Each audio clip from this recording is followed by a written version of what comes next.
Hey, welcome to your Taurus horoscopes for the week of the 21st through the 27th of January. It's still all about building a better you this week, which is really the best way to start off the year. It's definitely the best energy to start off the year with. But there is there's a couple of things. First of all, let's say goodbye to Uranus's retrograde. It's over officially. And looking into 2024's horoscopes, Uranus doesn't exactly leave Taurus, but it gets much closer to leaving Taurus. So while I haven't quite bumped into 2025 yet, which I probably will here pretty soon, it looks like we may see the end of Uranus in Taurus next year, quite possibly. But the retrograde ends this week, and what's significant about that is we're entering a 2-month no retrograde period. Not one of the planets is retrograde, so that's kind of nice. That tends to mean forward movement all across the board because we're not necessarily having any of the aspects of the planets reflected back at us in some way where we have to learn something from it. So Uranus is retrograde really is different than any other planet. The Uranus is a very rebellious nature. It's all about change, smashing it up so we can put it back together. When it's retrograde, it feels like you can't do that. And while that kind of energy does line up a little bit easier for a fixed sign like Taurus, when you're trying to bust it apart to fix it, it gets in the way. So it's kind of a double-edged sword, really, depending on where that energy is sitting. Now, Uranus's influence begins in self at the beginning of the week, really focused on who you are. And of course, we don't want to blow ourselves up to put ourselves back together. But at the same time, Jupiter's influence on growth and expansion is really focused on releasing inner trauma, and it's bringing up a lot of triggers. And it's a very interesting combination because, of course, in order to break it apart and build a better, stronger you, you have to dig deep in order to get that muck out and release it and let it go in order to build that stronger you. So both planets seem to be working simultaneously with each other in very interesting ways.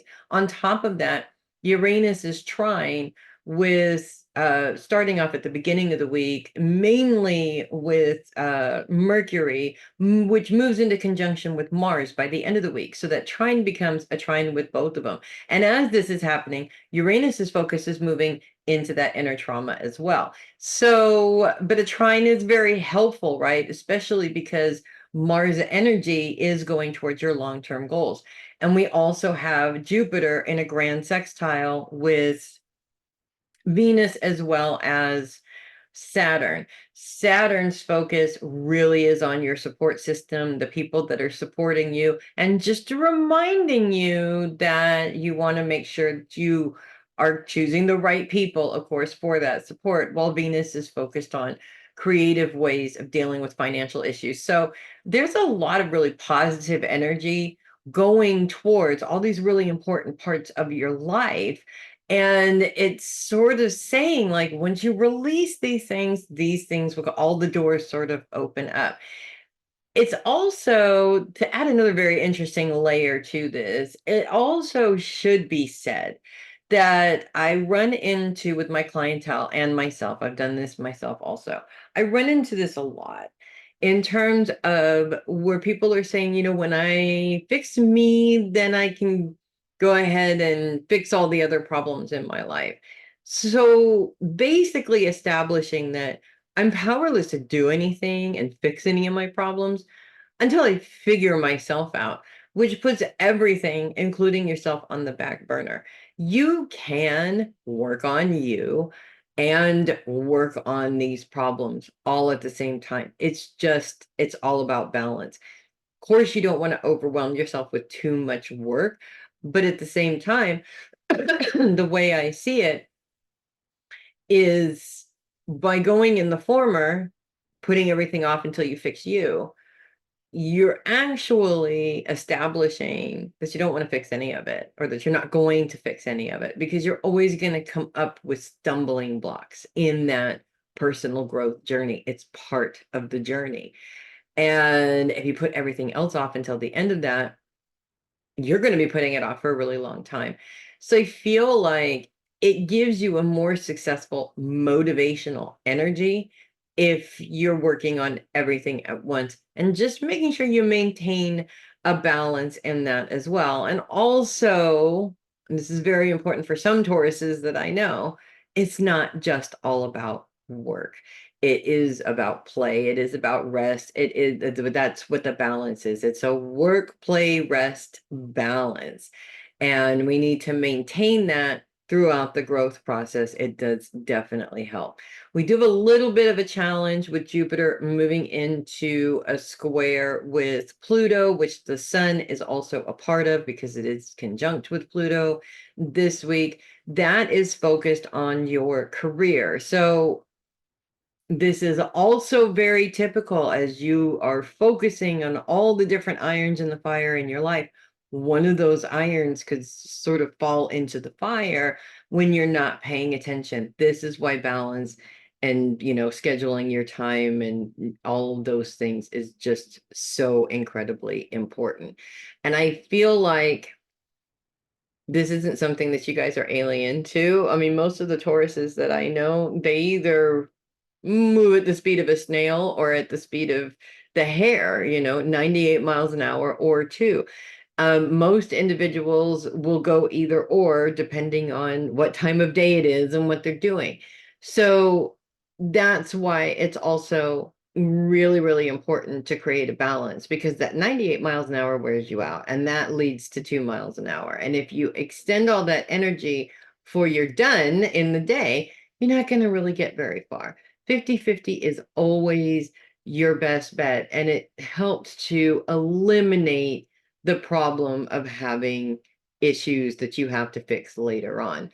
Finally, at the very end of the week, the moon moves into a trine with Uranus. So that trine that Uranus is in with Venus becomes a grand trine and sort of opens things up a little bit. And the moon's focus is on those you love and the home, which is a very interesting addition to all the good luck that you guys are getting this week, because it sort of provides assistance in a place that you would never think it was going to come from. And it's kind of nice when that happens. It's very unexpected when that happens.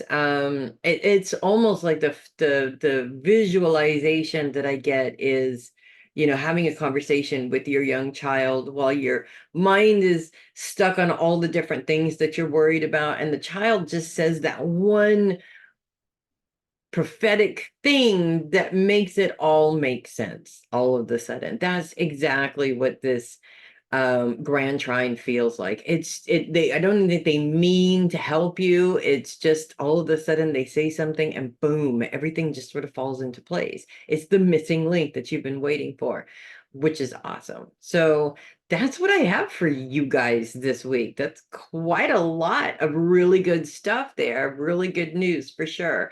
If you love your horoscopes, do consider sending a tip or donation through my coffee link, which is down there in the description of the video. Also in the description of the video is my membership information. Would you like to have a personal horoscope reading every single week? If so, you could get on the list to do that. It is an unlisted video on YouTube, and it is provided in very private spaces where only the people that are on the video can access it. So it does make the reading as private as possible. Obviously, the other people that are on the list have access to it, but for the most part, it's pretty private. If you would like a sample of that or would like to see what that looks like, just shoot me an email and let me know your details, and I will go ahead and get that out to you. I'm Melissa Bruce of Your Middle Psychic. I will see you guys next week. And in the meantime, you guys keep on kicking some butt. You guys are on a roll. Make it a great week, and I will see you next week.